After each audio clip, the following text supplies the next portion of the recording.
வணக்கம், welcomes to உலக தமிழா. இப்போ நம்ம பார்க்க போகிற ரெசிபி வாழை இலை அல்வா. வாழை இலை அல்வா செய்யறதை பார்க்குறதுக்கு முன்னாடி அதோட மருத்துவ பயன்களை பார்த்துடலாங்க. வாழை இலையை பொதுவாகவே நம்ம மரியாதையோட வெளிப்பாடாக நினைக்கிறோங்க.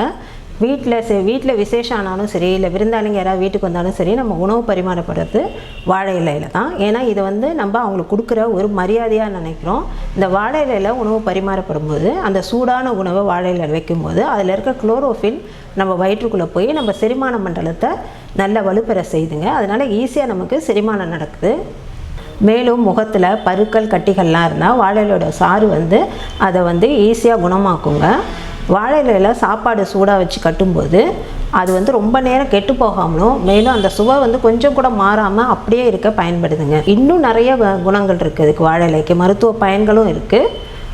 அதனால் அப்பேற்பட்ட வாழை இலையை தான் இப்போ நம்ம யூஸ் பண்ணி அல்வா செய்ய போகிறோம். வாங்க எப்படி செய்யுதுன்னு பார்க்கலாம்.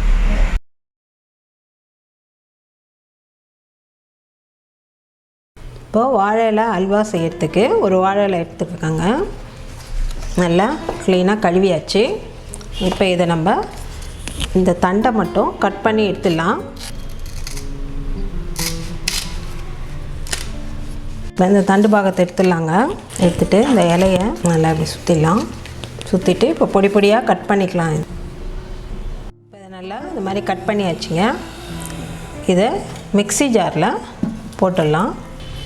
இப்போ இதில் மெஷர்மெண்ட் கப்பால் 2 கப்பு தண்ணி ஊற்றுறேன்.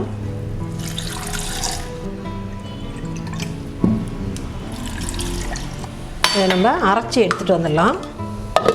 இப்போ வாழை இலையை நல்லா அரைச்சி எடுத்துகிட்டு வந்தாச்சுங்க. நல்லா மசிஞ்சிருக்கு. இப்போ இதை நம்ம ஒரு வடிகட்டி வச்சு வடிகட்டிடலாம். இப்போ இதில் ஊற்றி வடிகட்டி எடுத்துடலாம். இப்போ இதை நல்லா வடிகட்டி எடுத்தாச்சு. இப்போ இதை வச்சு நம்ம அல்வா செஞ்சிடலாம். இப்போ வாழை இலை சாறு நமக்கு ரெடி ஆயிடுச்சு. இதை வச்சு தான் நம்ம அல்வா செய்ய போகிறோம். வாங்க அல்வா செய்யலாம். வாழை இலை அல்வா செய்யறதுக்கு ஒரு பேன் வச்சுருக்கேங்க. அதில் இப்போ நெய் போட்டுடலாம். நெய் உருகுது. இதில் இப்போது முந்திரியும் பாதாமும் கட் பண்ணி வச்சுருக்கேன். இதை சேர்த்துடலாம். இப்போ முந்திரியும் பாதாமும் சேர்ந்துடுச்சுங்க. இதை ஒரு பிளேட்டில் எடுத்துடலாம்.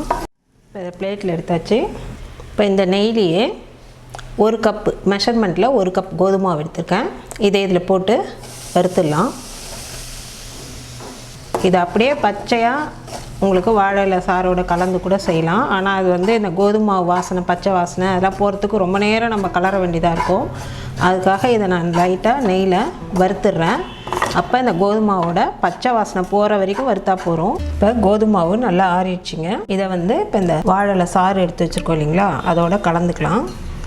இப்போ இதை நல்லா நம்ம விஸ்க் வச்சு நல்லா கலந்துடலாம். இதை கட்டி இல்லாமல் 1 கப்பு கோதுமை மாவு எடுத்து நெய்யில் வறுத்தேன். 3 கப்பு வாழை இலை சாறு, அதுக்கு 2 கப்பு சாறு வந்தது. 1 கப்பு தண்ணி கலந்து வச்சுருக்கேன். இதை நல்லா அடிச்சுக்கலாம். நல்லா விஸ்க் வச்சு கலந்தாச்சுங்க. நல்லா தண்ணியாக இருக்குது பாருங்கள். இந்த மாதிரி இருக்கணும். இந்த தண்ணியாக ஸ்டேஜில் இருக்கணும். இந்த கன்சிஸ்டன்சி கரெக்டு. இப்போ இதை நம்ம ஒரு கடாயில் ஊற்றி கிளறிடலாம். இப்போ வாழை இலை அல்வா கிளறதுக்கு ஒரு பேன் வச்சுருக்கேங்க. அதில் கொஞ்சமாக நெய் அப்ளை பண்ணியிருக்கேன். இப்போ இதில் நம்ம கோதுமை மாவை வாழை இலை ஜூஸில் கலந்தோம் இல்லைங்களா, அதை இதில் சேர்த்துடலாம். இப்போது இப்போ இதை நல்லா கைவிடாமல் கலரணுங்க. கொஞ்சம் நேரம் கலரணும். நல்லா சுருண்டு வருதுங்க. அதான் இது வர ஸ்டேஜ். இதில் இப்போ நம்ம ஒரு ஸ்பூன் நெய் ஊற்றிப்போம். கோதுமை மாவு போட்டிருக்கோம். இதே நம்ம கார்ன்ஃப்ளவர் மாவு போட்டிருந்தோம்னா எப்போ போய்க்க அல்வா முடியுது. இது கோதுமை மாவுன்றனால கொஞ்சம் நேரம் தான் ஆகும். கொஞ்சம் நேரம் கைவிடாமல் கலக்கணும். இப்போ தான் திரண்டு வருது. இப்போ நல்லா ஸ்லோவில் ஆக்கிடலாம். இதை நம்ம இப்போ இன்னும் 1 ஸ்பூன், இப்போ 1 ஸ்பூன் தான் ஊற்றிருக்கோம். இன்னும் 1 ஸ்பூன் கூட போட்டுடலாம். இப்போ இந்த நெய் பிரிஞ்சு ஓரம் வரணும். இது நல்லா திரண்டு வந்துச்சுங்க. இந்த மாதிரி கடாயில் ஒட்டாமல் திரண்டு வரணும். இதில் நம்ம வறுத்து வச்சுருக்க முந்திரி பாதாமை இதோட சேர்த்துக்கலாம். மிக்ஸ் பண்ணிவிட்டு இதோட மேலே கொஞ்சோண்டு நெய். இப்போ இதை பவுலுக்கு மாற்றிக்கலாம். வாழை இலை அல்வா சூப்பராக ரெடி ஆயிடுச்சுங்க. பார்க்குறதுக்கே ரொம்ப கலர்ஃபுல்லாக அழகாக இருக்குது. இதே மாதிரி நீங்களும் உங்கள் வீட்டில் ட்ரை பண்ணி பார்த்துட்டு உங்கள் கமெண்ட்ஸை கமெண்ட் செக்ஷனில் பாஸ் பண்ணுங்கள். இந்த வீடியோ பிடிச்சிருந்தா லைக் பண்ணுங்கள், ஷேர் பண்ணுங்கள். மறக்காமல் உலக தமிழா சேனலை சப்ஸ்கிரைப் பண்ணுங்கள். தேங்க்யூ.